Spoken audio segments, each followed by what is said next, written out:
Ողջույն։ Հիշում եք, երբ ջերմուկի ներմուծումը Ռուսաստանի Դաշնությունն արգելեց, էկոնոմիկայի ԿՊԱ-ական նախարարը լոպազացավ, թե հարցը կլուծենք, այդպիսի հարցեր ենք լուծել։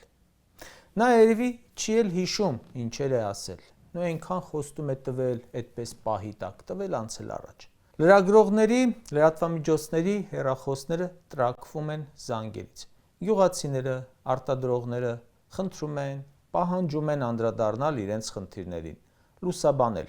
Լուսաբանում ենք իհարկե, բայց դա լուծում չի հարցին։ Պոմիդորը չի արտահանվում, պատճառը մեկն է՝ Նիկոլ Փաշինյան։ Երկրորդ պատճառ չկա։ 15,000 տոննա ձուկը մնացել է արտադրողի վրա, պատճառը մեկն է՝ Նիկոլ Փաշինյան։ Այլ պատճառ չկա։ Ռուսական շուկան մեր առաջ փակ է, պատճառը մեկն է՝ Նիկոլ Փաշինյան։ Եվրոպական շուկան չի բացվում մեր առաջ, պատճառը մեկն է՝ Նիկոլ Փաշինյան։ Արարատի մարզի Ոսկետափ համայնքի բնակիչները փակել էին Երևան-Երազղ ավտոճանապարհը եւ բողոքում էին լոլիկի չմթերումից։ Արտահանում չկա, գործարանը չի ընդունում, շուկայում չի վաճառվում։ Բավարկերը ո՞նց անենք, բանտանիքը ո՞նց պահենք, երեխաների կրթության հարց կա, հազար ու մի հարց կա։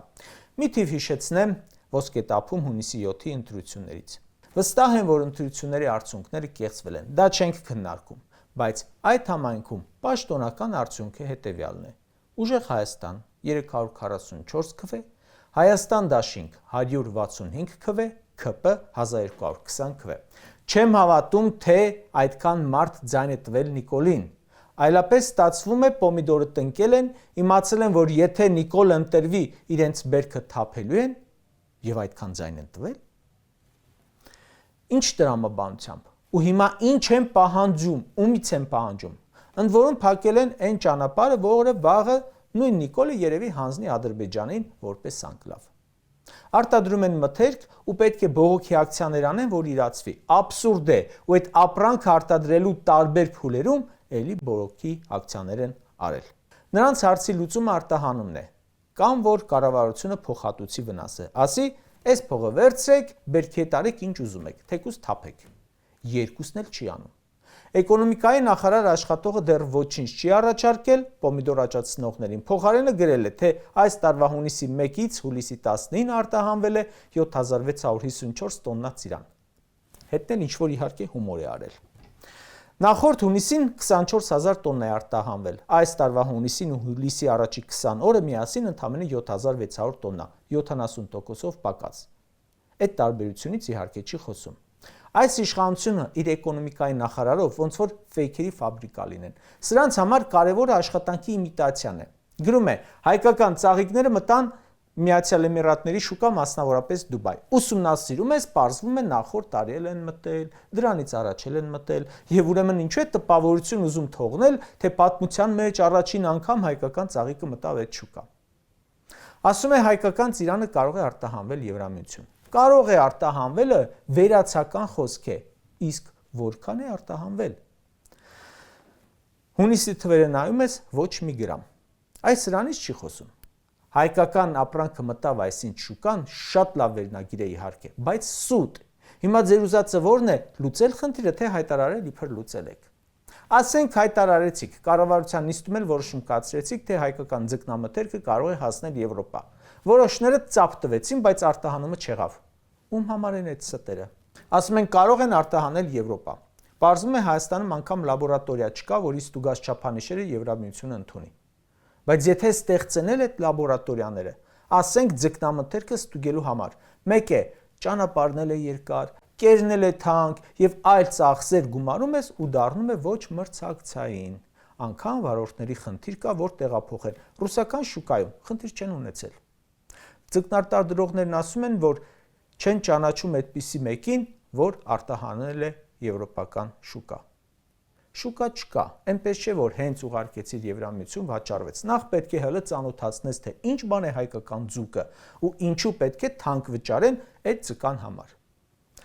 Իդեպ 2025 թվականից Հայաստանը կարող էր արտահանել Եվրամիության անդամ երկրներ ջրային կուլտուրաներ, թեփուկավոր ձկներ եւ դրանց արտադրանք։ Ինչ են արտահանել։ 1.5 տարի առաջ դեռ ունեցել եք հնարավորություն։ Ինչ արել կառավարությունը։ Ձկնաբույսների 90%-ը բողոքի ակցիա անում այսօր։ Ասում էր միլիոնավոր դոլարների կորուստ ունեն։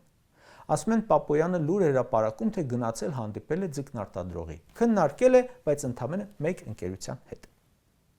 Մյուսների պես ձուկ արտադրողներն էլ են ծանրագույն վիճակում։ Լիքը խոստումներ, զրո արդյունք։ Անգամ Եվրամիությունը իբր տված փոխհատուցումները որ կար, այն 50 միլիոն եվրո էին տալիս, ինչ էին տալիս, ռուսական շուկայի սահմանափակումների պատճառով վնասը մեղմելու համար։ Այդ գումարից էլ չեն ստացել ու չգիտեն ուր է հասել դա։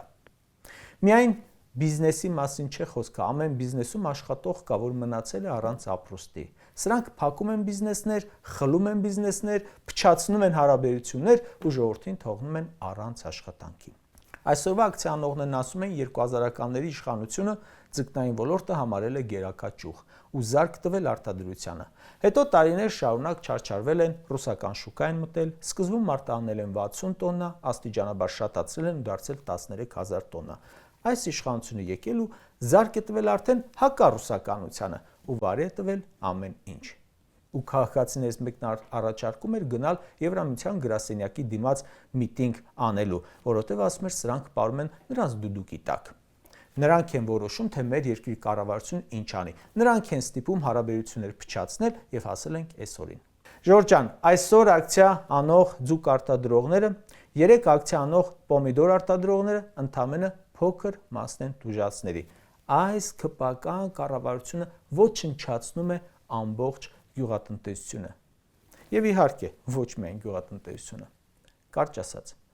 այսօրվա ակցիայի ժամանակ մի տատիկ էր միայն, որ ասում էր, եկեք չքաղաքականացնենք։ Մյուսները հասկանում էին, գիտակցում էին արդեն, որ մաքուր քաղաքական խնդիր է, որ Ռուսաստանի Դաշնության շուկան փակվել է, դա էլ է քաղաքական հարց, ուղղն ու ծուծով։ Ու այն, որ այլ շուկա չեն կարողանում գտնել, դա էլ է քաղաքական հարց։ Ու դա կկարգավորվի այն ժամանակ, երբ այս քաղաքականությունը վարողները չլինեն իշխանության։